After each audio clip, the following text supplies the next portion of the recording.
across the keywords bonus for finding your customers. Welcome, welcome. Super excited to share with you.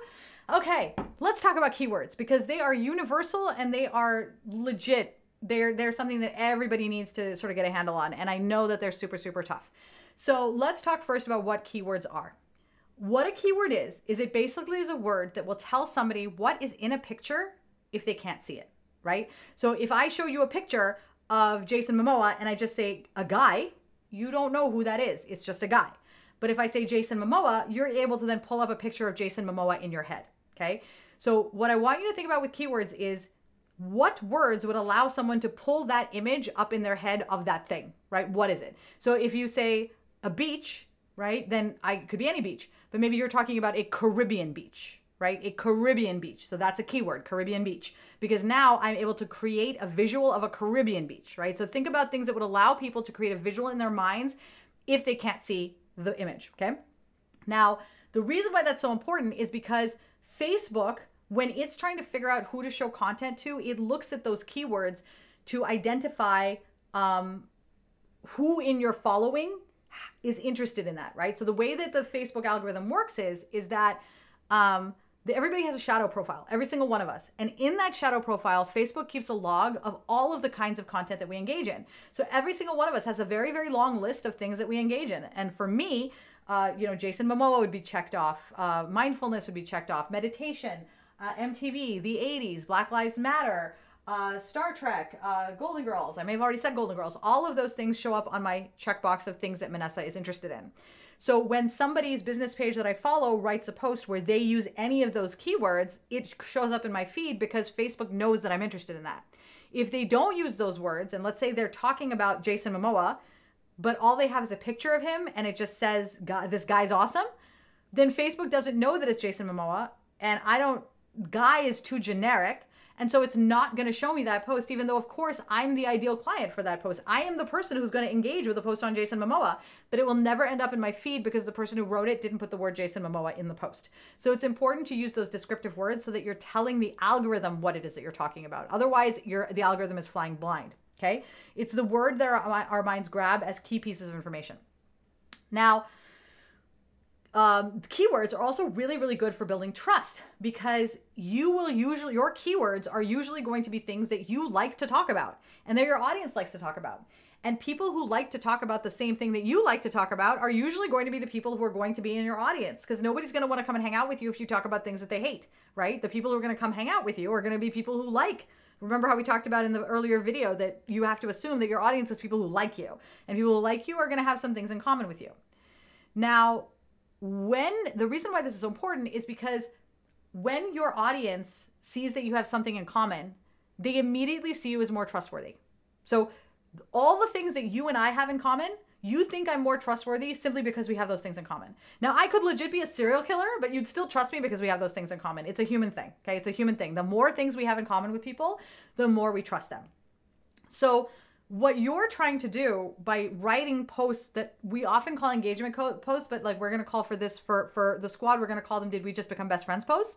So the reason why you write those Did We Just Become Best Friends posts is because you're trying to build trust in them so that they feel like when you offer them something or you suggest something to them or you're selling something to them, it comes as a recommendation from a friend, not from a complete stranger who you can't trust because all they care about is a buck, right? That's really the thing that you're trying to message, and that's who you are. But this is how you get that message across to your audience, right? A lot of times we just don't know how to get that message across. So we try to do it by saying the words, or it's really, really awkward about it. Kind of like when we went on our first date and we had no idea what we were doing, right? That's sort of how it is.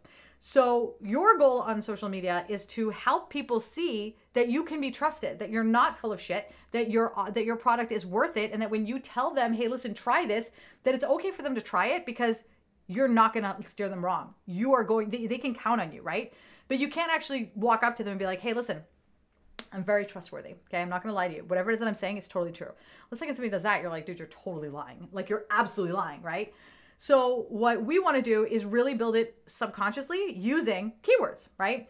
So your homework for this session, which is going to blow your mind when it comes to all the things that you can talk about, is to download the keyword handout as part of this bonus. And then I want you to fill out these sections. All right. So the first section you're going to fill out is going to be the nostalgia section. These are going to be your key memories that were formed between the ages of 10 to 22. So what was important to you and what were you into when you were between 10 to 22, right? So for me, it was MTV, it was slip and slides, it was laser discs. Laser discs were really big. Lisa Frank was huge. Oh my God, I loved Lisa Frank. TGIF on, what was it, NBC? Not Perry Mason. Come on, Remington Steele, right? Those were very big for me in the 80s when I was growing up. And now that I've said all those things, many of you who watch this are going to be like, oh my God, I love Lisa Frank too. And you might be like, oh, I hated MTV, right? Whatever. But we're going to have some things that we have in common and some things that we don't.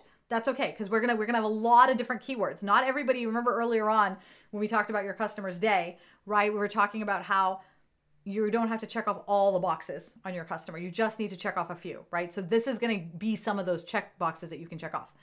The second list is your hobbies and your interests, right? Like what are things that you're interested in? For me, it's cross-stitching, escape rooms, binge watching TV shows like Stargate. Right now we're watching The Good Place. We just finished watching all the Star Treks. Oh my God, like every single Star Trek that was ever made.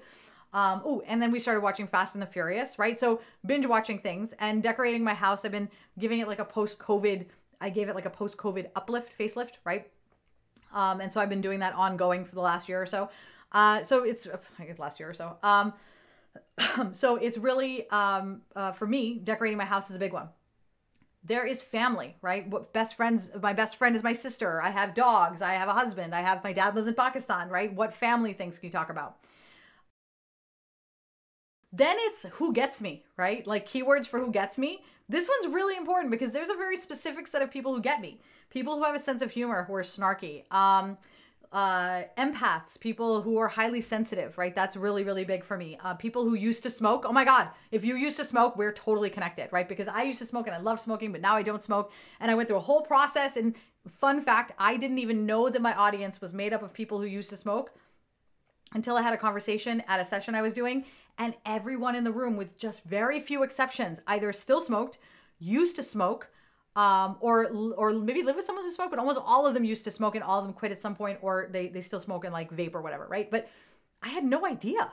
I had no idea that we all had that in common, but we do. So, it's important to know that that's something that you can talk about, right?